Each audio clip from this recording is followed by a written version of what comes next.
when the network and the internet was shut down, the massacre went on. Our comrades have been abducted. Thousands and thousands of people have been killed. We need our victory because the people of Uganda spoke loudly on the 15th. Right now as we talk, right, and people are being killed. Uganda is bleeding right now. Whoever raises up the voice is killed or prisoned.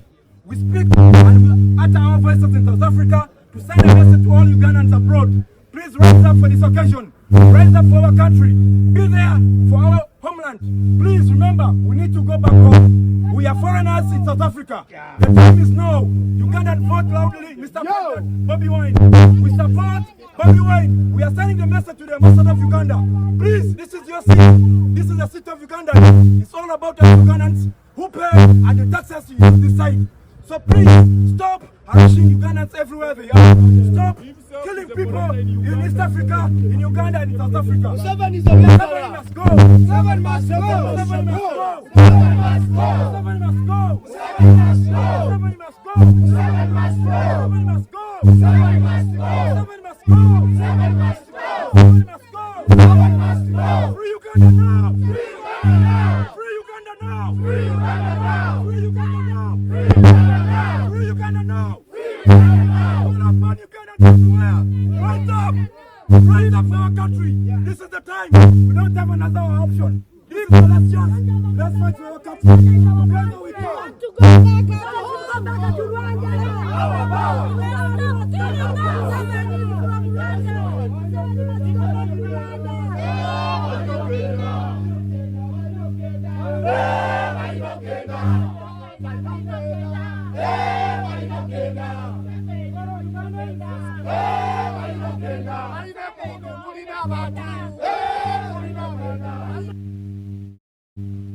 Yes, alright.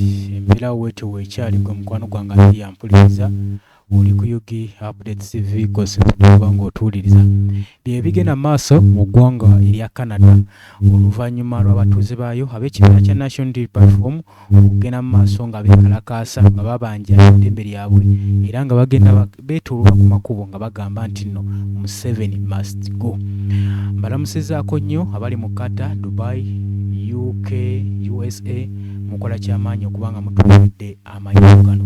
Ebimu ku bigenda mu maaso mu ggwanga bye babanja okusinziira ku byava mu samiti mu European Parliament byawa bannayuganda essuubi nti oba oliawo kasita babanja obuwanguzi bwabwe bayinza okubanga babutuukako. Kati bagamba kirabika bino ebya EU bibalwisa bagenda maaso n'okukabanja ng'omukwano gwange ali eyampuliriza okusinziira ku mbeera y'abannayuganda gye bayisizaamu ebifaananyi byenkusiigidde ebimu ku mbeera bannansi eggwanga eza Uganda lye bayisibwamu naddala mu biseera ebibadde ebyokulonda embeera yali yakazigizigi nnyo ng'omukwano gwange ali eyo ng'embeera eno tosaanira kubanga ogimunyizibwa n'okunyumizibwa wabula nga naawe kennyini nnyini osobola okuba nga ogifiiringa nti yene embeera egenda mu maaso mu ggwanga lyattu Uganda. Kale abatuuze b'e Canada bo basazeewo bagende mu maaso n'okuba nga beekalakaasa nga babanja obuwanguzi bwabwe ggwe ali eyampuliriza.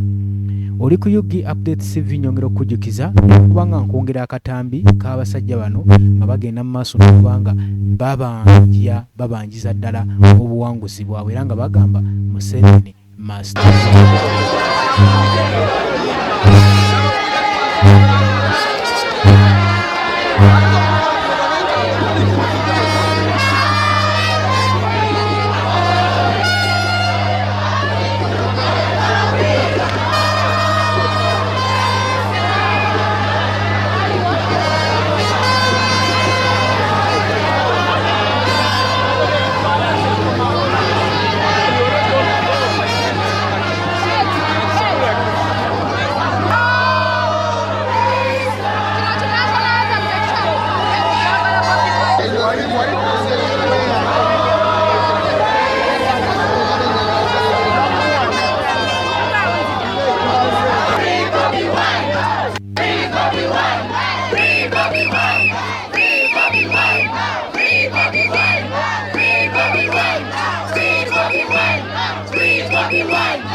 All right, let's communicate.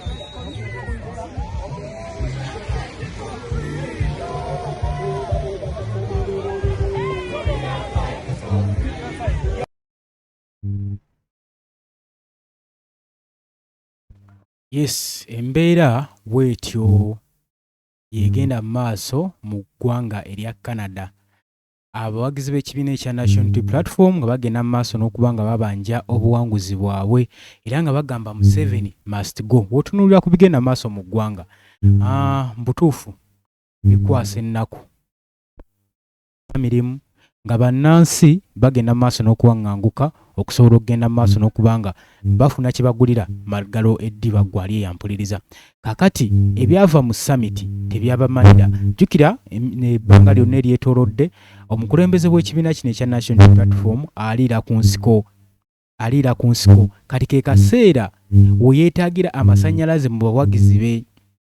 Akoze ky'alina okukola, ensonga zonna zisabumitinze mu European Parliament, mu summit akiise. Kati bannange kiki kye muba mwagaza? Era batuuze b'eggwanga erya Canada, batuuze b'e Uganda mu ggwanga erya Canada kyebavuddewo ne beesitula ne bagamba ekimala kimala. Kakati wano Mr. President wasingira otwetaagira naffe tusituke tulizinga eddoboozi lyaffe tubanje ebyaffe. Ate tunaafiira ku kyeyo tunaatuusaawa? Kubanga kirabikanga gavumenti ya Mwami Yoweri Kaguta Museveni eyabeerabira eyabika okubanga yabavaako, kati bagambye teri agenda tufaako singa tetwefaako. Abagambye nti nno oba baagala oba tebaagala bagenda kubeera nga bakola ki, nga babarecognizinga mpola mpola, oba baagala oba tebaagala. Ekigenda mu maaso mu Uganda balina okimonitalinga, balina okitunuulira balabe embeera eya demokrasiya egenda mu maaso mu Uganda oba ddala yeeyo. Bagamba ekimala kimala. Mu kaseera kano tulaba nga ebigenda mu maaso kuyumbye tusuubira nti nno zezo tezaava mu summit ne mu European Parliament kugenda maaso n'okuteekako sanctions ku ggwanga erya Uganda, ku gavumenti y'eggwanga erya Uganda. Era twalabye batandise okusattira gwali eyampuliriza. Kitegeeza ki? Ssaawa yonna ebintu twandiraba nga bikyuka, bijja kgenda mpola mpola. Mwabalowooza nti nno tebalina kye bakozeewo oba Kyagulanyi submission zaakoze tezinange ekiri zigenda kussaamu gavumenti ya Mwami Yoweri Kaguta Museveni, bijja mpola mpola. Ebisinga mugenda maaso n'okuba nga mubyerabirako. Sweden yo yayabulidde dda ekibambulira kya Uganda era yalangiridde nga weggaddewo embase yaayo mu ggwanga eya Uganda, era buli anaaba abeetaaze babagambye mugenda basanga mu Nairobi mu ggwanga erya Kenya. Era bamaze okulangirira ensonga ezibatutte tezinnategeerekeka, naye mulimu eza human rights violence, mulimu ekyokubanga demokrasiya takwatiddwa bulungi, okwongeza emisolo mu ggwanga Uganda, bintu bingi nnyo. Eggwanga nga linaatandika okuzikirira, bintu bijja mpola mpola, bijja byetundawo mpola mpola. So embeera eno egenda mu maaso mu ggwanga Uganda. Ssaawa yonna yonna mwandirabanga ebintu bikola ki, ng'ebintu bikyuka. So gwe agenda mu maaso n'okubanja enkyukakyuka, genda mu maaso n'ogiteekamu amaanyi.